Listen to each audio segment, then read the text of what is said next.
Kalau orang nggak pernah nyalon, ya nggak pernah nyalek, memang kalau ngomong tuh enteng gitu ya. Wah begini asumsi begana begini. Tapi coba nyalon biar tahu bagaimana situasi beceknya lapangan itu seperti apa. Ya, itu kata pujangga itu. Kalau fakta di lapangannya nggak ada seperti itu. Bukan, Bu. Mana ada orang yang mau, mohon maaf sebentar ya. Tadi kan saya belum, waktu Anda ngomong saya kan nggak ngomong kan. Nah, jadi menurut saya.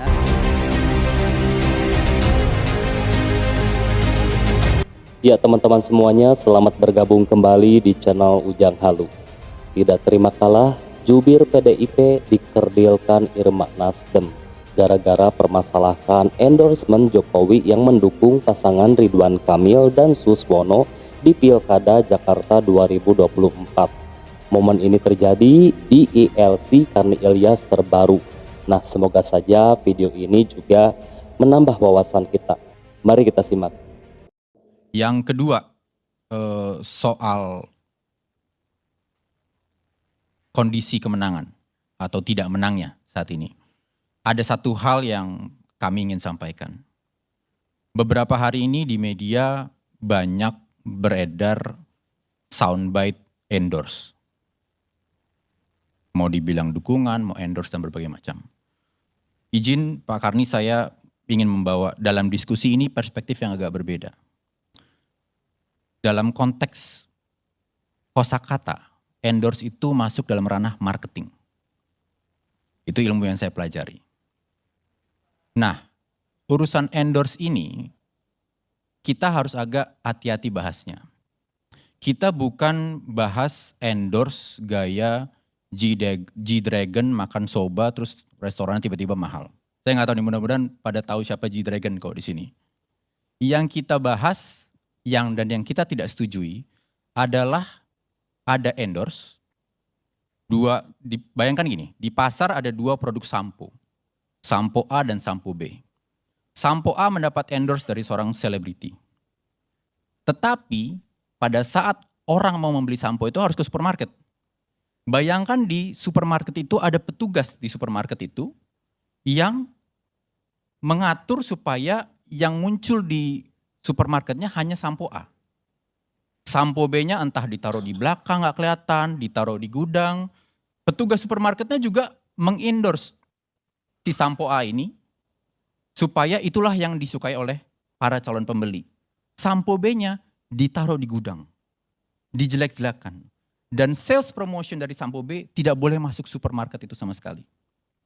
Jadi kalau bicara soal endorse yang tidak kita inginkan adalah endorse yang seperti itu. Ini yang menurut saya beberapa hari ini kami dari PDI Perjuangan melihat alur pembicaraan. Endorse itu bukan sembarang endorse ngomong. Bukan, itu marketing. Tetapi kalau endorse-nya hanya jadi kamuflase dari bawah, point of sales-nya sendiri sudah diatur. Itu yang PDI Perjuangan tidak setuju. Dibawa dalam konteks pemilu, saya rasa semua yang di sini sepakat, Vox Populi, Vox Dei. Tidak ada politisi yang mau membantah itu. Tetapi biarkanlah memang Vox Populinya itu tanpa paksaan.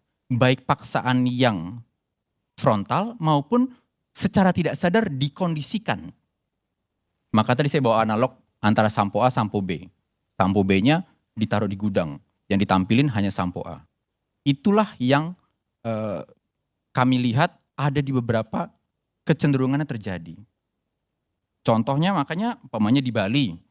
Ini laporan terakhir 8 dari 9 kabupaten kota PDI Perjuangan, calon-calon yang diusung oleh PDI Perjuangan menang. Gubernurnya juga kalau Tuhan mengizinkan kami juga menang di Bali. Di Jakarta kita lihat hasilnya kalau dilihat dari berbagai macam lembaga survei quick count, satu putaran. Ini adalah daerah-daerah yang tidak terjadi endorsement terselubung yang di belakangnya point of sales-nya ada pengaturan kalau menurut kami. Jadi kami di PDI Perjuangan ingin bahwa ketika kita bicara Vox Populi, Vox Dei, biarkan populinya itu bebas memilih. Tanpa pengkondisian. Dan ini juga kenapa? Karena kalau nanti di daerah-daerah yang saat ini menurut datanya dinyatakan calon-calon yang diusung PDI Perjuangan tidak menang, ketika mereka lagi mau menggunakan hak konstitusinya, mempertanyakan apakah benar yang menang itu benar menang, itu tentu harus diizinkan. Karena kalau yang menang merasa benar-benar menang dengan jujur, harusnya tidak takut. Karena hak untuk mempertanyakan kemenangan itu ada di undang-undang. Jadi itu sah. Begitu juga PDI Perjuangan di daerah yang menang, kami merasa menang karena rakyat memilih. Jadi kami tentu tidak takut. Ya sudah, kalau ada yang mau bertanya silahkan. Kan kita rasa kita masih hidup di Indonesia yang bertanya juga boleh. Saya rasa pembuka dari saya itu, Pak Karni. Iya, Assalamualaikum warahmatullahi wabarakatuh. Angku Karni Ilyas, terima kasih. Kalau saya melihat dengan kejadian hari ini, ya pilkada DKI yang begitu lancar, baik. Kata-kata yang ingin saya keluarkan pertama-tama adalah nggak benar kalau selama ini ada yang bilang bahwa pemerintah ikut campur. Atau karena bansos, atau karena kecurangan. Kenapa? Kalau pemerintah atau karena bansos, karena yang lain-lain itu menjadi satu tolok ukur untuk sesuatu calon bisa menang, pasti RK sama Suswono menang. Itu yang pertama. Artinya memang kehendak rakyat, memang rakyat memilih. Rakyat memilih orang yang memang dianggap mampu dan mau, bisa mereka andalkan. Itu harus saya akui, harus kita akui semua. Yang kedua, kalau soal endorse, mohon maaf, kita sama-sama tahu semua pihak juga punya endorsement. Dan saya juga banyak melihat di TikTok, di media sosial gitu ya, semuanya juga mengeluarkan bansos, mengeluarkan seserahan lah gitu ya kepada masyarakat. Yang namanya sembako, dua pihak juga sama mengeluarkan hal yang sama. Dan itu terjadi biasa di seluruh Indonesia menurut saya. Termasuk di dapil saya sendiri.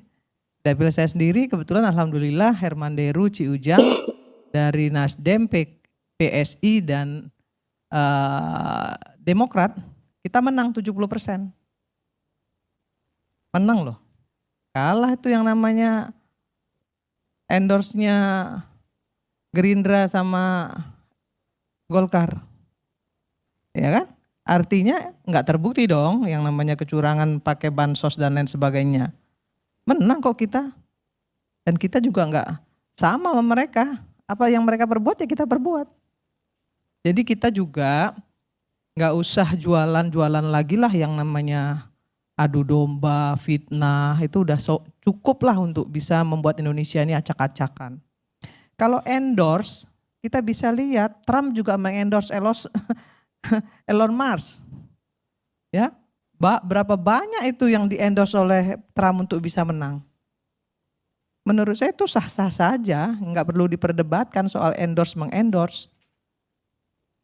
Nah, kebetulan PDIP mengendorse Anies Baswedan.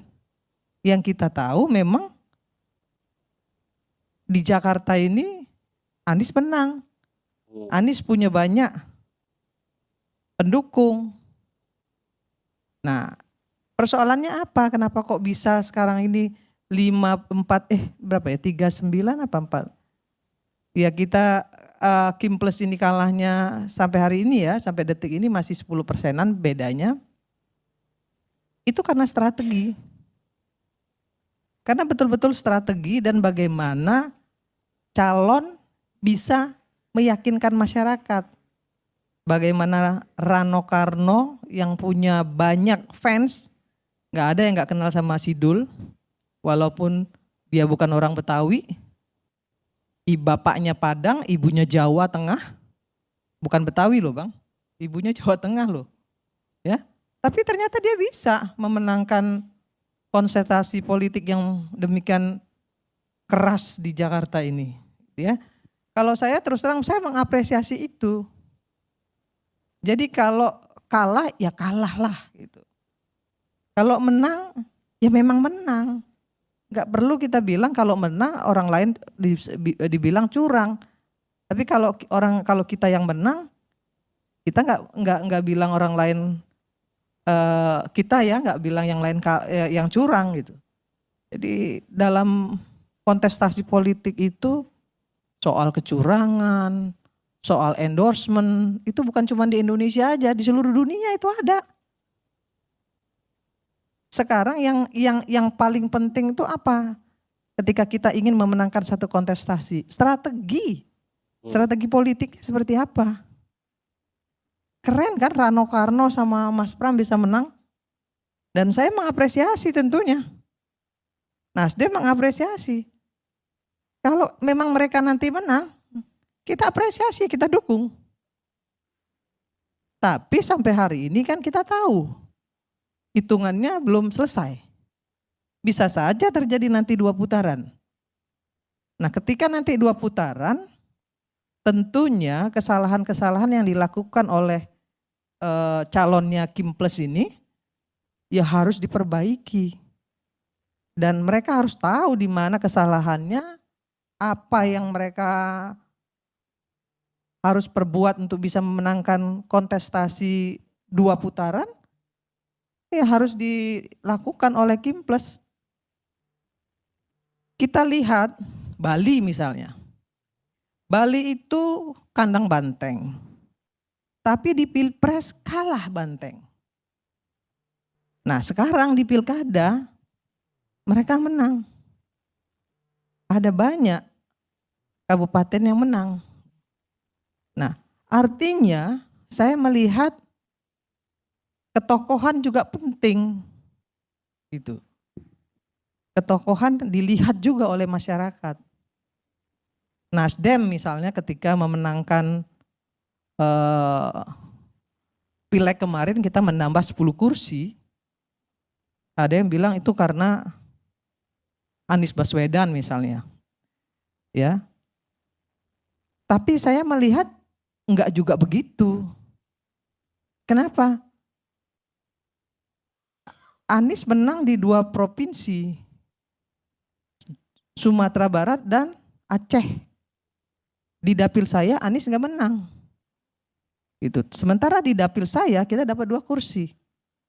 Dan di dapil-dapil lain kita juga banyak sekali dapat kursi. Kenaikan 10 kursi kita. Nah artinya saya melihat di sini bahwa ketokohan itu memang dibutuhkan. Di Sumatera Barat Anies itu merupakan tokoh yang memang seluruh orang Sumatera Barat hampir 70-60% menginginkan Anies. Nah, tapi di tempat lain ternyata enggak menginginkan Anies. Nah, menginginkan Prabowo. Nah begitu juga misalnya di Sumatera Selatan.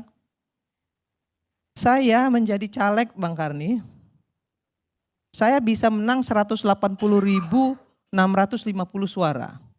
Mengalahkan yang namanya anak gubernur. 160.000 dan itu enggak gampang.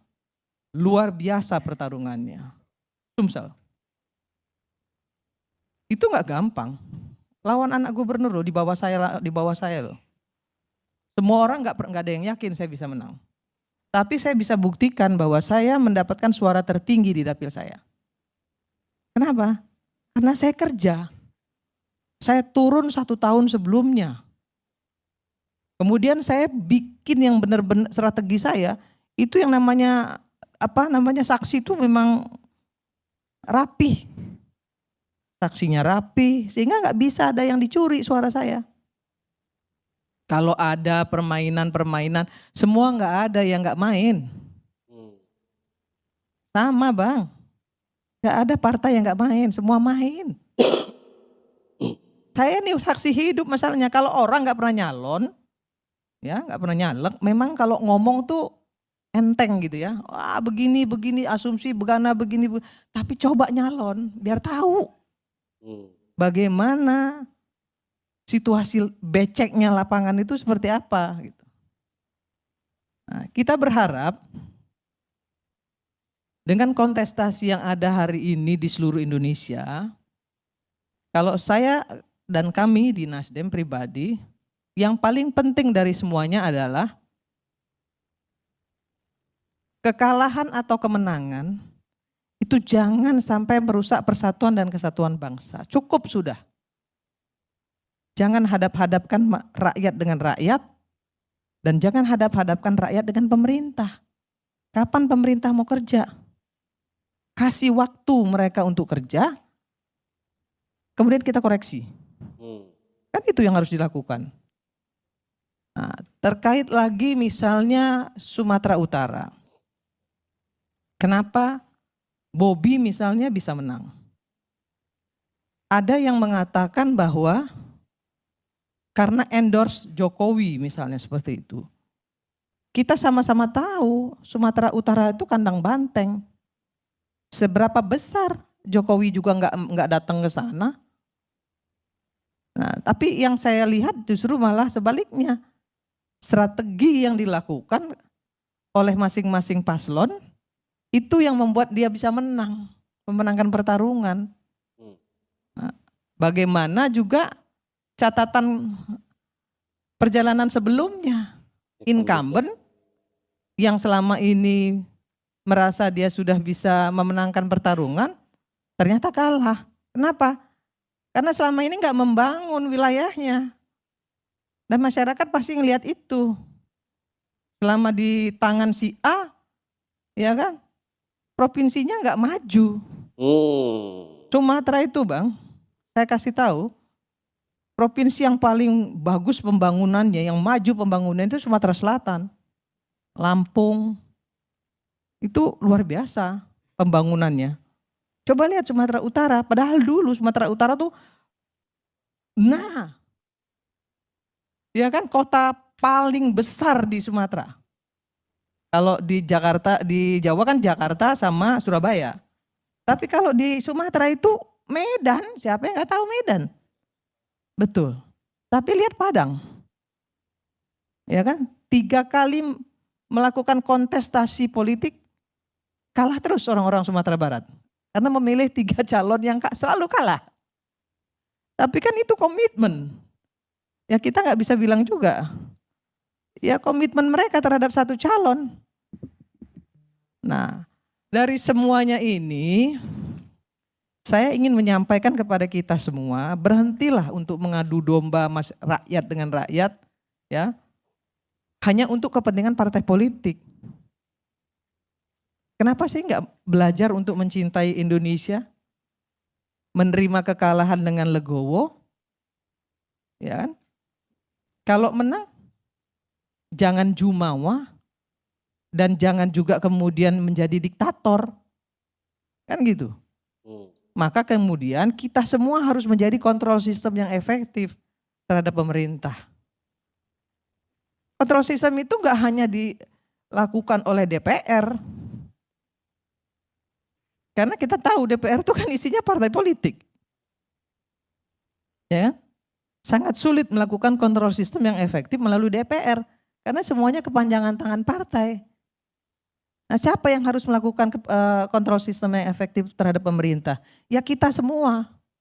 Tapi kalau kita hanya bicara satu orang, mengkultuskan satu orang saja, Prabowo saja, Jokowi saja, Anies saja misalnya, menurut saya Indonesia ini hancur. Kenapa? Karena nanti saling serang. Si A bilang Anies yang paling hebat, yang paling mampu, yang paling bisa. Si B bilang Prabowo dong. Si C bilang Jokowi masih yang paling hebat. Enggak ada selesainya Bang. Nah ini yang harus sama-sama kita pahami. Nah saya melihat ada tokoh-tokoh masyarakat, tokoh-tokoh politik hari ini yang ada hadir di sini juga. Kenapa kita nggak belajar untuk mencintai Indonesia secara sederhana? Kita lihat dong, ke depan mau jadi apa kita? Pertarungan nggak ada masalah. Perbedaan politik wajar-wajar aja. Nasdem, begitu kita tahu bahwa MK memutuskan ini bisa maju, Pak Gibran bisa maju, dan kemudian kita bertarung habis-habisan. Jangan salah loh. Nasdem itu bertarung bukan cuma sekedar mendukung pakai kursi doang, tapi pakai duit juga. Di Pilpres kemarin. Kita bertarung luar biasa. Tapi apa yang terjadi? Kalah. Nah, ketika kita kalah, Pak Surya bilang ke kita semua, ke kami semua di DPP, ya sudah. Kita dukung yang menang. Kenapa kita dukung yang menang? Karena kita nggak mau terus-terusan ribut. Kapan pemerintah akan bekerja kalau kita ribut terus? Nggak ada gunanya. Kepentingan partai harus di atas. Kepentingan bangsa dan negara harus di atas kepentingan partai politik. Itu prinsip Nasdem. Maka dalam situasi pilkada DKI ini pun Nasdem berpikir hal yang sama. Kalau nanti Pram dan Rano yang menang, ya kita harus dukung dong. Kita harus dukung. Tapi kalau ternyata nanti 2 putaran, karena memang kami mendukung RK sama Suswono, tentunya kami juga akan tetap ikut berjuang juga di putaran kedua. Gitu. Kalau tadi dibilang ada sebagian orang-orang Nasdem yang memang tidak mendukung. Ketika Pilpres kemarin pun Bang, terus terang saya sampaikan bahwa enggak semua orang Nasdem mendukung Anies Baswedan. Enggak semua orang berani memasang foto Anies Baswedan. Ya. Kenapa? Kalau di satu tempat, di satu wilayah Anies tidak bisa dijual, kalau kita pasang foto Anies kita bisa nggak jadi. Dan itu juga dilakukan kawan-kawan PDIP diam-diam. Jangan salah, saya tahu persis juga, kawan-kawan juga bicara. Takut juga mereka nggak menang. Misalnya Ganjar di tempat nggak bisa dijual, mereka juga banyak loh yang diam-diam nggak melakukan nggak memberikan supporting, itu diam-diam bersembunyilah istilahnya begitu dengan diam-diam. Karena mereka juga mau menang. Nah ini apa ini namanya Dinda? Strategi politik. Nggak mau, jangan sampai ijitibeh. Ya mati siji mati kabeh, ya enggak gitu juga dalam politik. Gitu. Jadi enggak iya. Ya kita enggak boleh juga. Mati siji mati kabeh. Iya, kalau mukti siji mukti kabeh itu menurut saya itu kan itu kata-kata idealis saja, faktanya enggak ada seperti itu. Itu bukan fakta, itu idiom. Ya, itu kata pujangga itu. Kalau fakta di lapangannya nggak ada seperti itu. Bukan Bu. Mana ada orang yang mau, maaf sebentar ya. Tadi kan saya belum, waktu Anda ngomong saya kan nggak ngomong kan. Nah, jadi menurut saya hal-hal seperti ini harus menjadi teladan bagi kita semua. Kalau nanti Pram sama Rano menang, yuk kita dukung. Tapi kalau misalnya terjadi 2 periode, tentu Kim Plus juga akan berusaha semaksimal mungkin untuk bisa memenangkan pertarungan. Itu. Baik Bu. Ini bukti bahwa Bang Karni bukti bahwa tidak ada kecurangan di Pilkada DKI. Artinya di seluruh Indonesia juga tidak ada kecurangan. Kenapa? Karena semua partai, karena semua calon punya saksi. Sama seperti yang saya lakukan. Dan itu saya sendiri mengalami. Enggak ada satupun suara yang bisa direbut orang karena saya betul-betul menjaga C1 plano saya. Ya, kalau itu dijaga, enggak akan ada orang yang bisa curi. Nah, itu saja mungkin Bang Karni. Terima kasih. Mudah-mudahan kita semua menyadari bahwa demi kepentingan Indonesia, ya kita janganlah ya hadap-hadapkan rakyat dengan rakyat dan hadap-hadapkan rakyat dengan pemerintah. Terima kasih. Betul ya, ketokohan juga sangat penting gitu kan. Kenapa PDIP misalkan bisa kalah gitu, karena ketokohan itu penting. Jadi branding ya, branding si tokoh itu tuh penting gitu kan. Jadi kita lihat dulu gitu kan backgroundnya si tokoh ini seperti apa gitu, karena rakyat kita ini sudah pandai sekali menilai gitu kan. Apalagi sekarang sudah maju gitu, adanya media sosial, semakin banyak sekali rekam jejak, jadi masyarakat juga bisa lebih bijak lagi dalam menentukan pilihan mereka gitu kan. Dan ini juga perihal endorse ini tidak seharusnya jadi permasalahan ya, karena di mana-mana juga pemilu itu selalu menggunakan endorse gitu kan, baik itu dari selebriti ataupun dari tokoh-tokoh yang berpengaruh seperti Pak Anies ya. Kita akui Pak Anies itu banyak loh pendukungnya sebenarnya ya. Pak Jokowi mungkin karena endorsement-nya itu adalah Pak Jokowi mungkin ya, jadi agak panas dingin gitu, agak-agak sensitif gitu. Nah seperti itu teman-teman, ini menarik sekali ya. Jadi semoga saja video ini juga menambah wawasan kita semuanya ya. Mungkin sekian, terima kasih buat kalian yang sudah menyimak. Semoga sehat selalu, dilancarkan rezekinya. Jangan lupa pamit, sampai jumpa lagi di next video.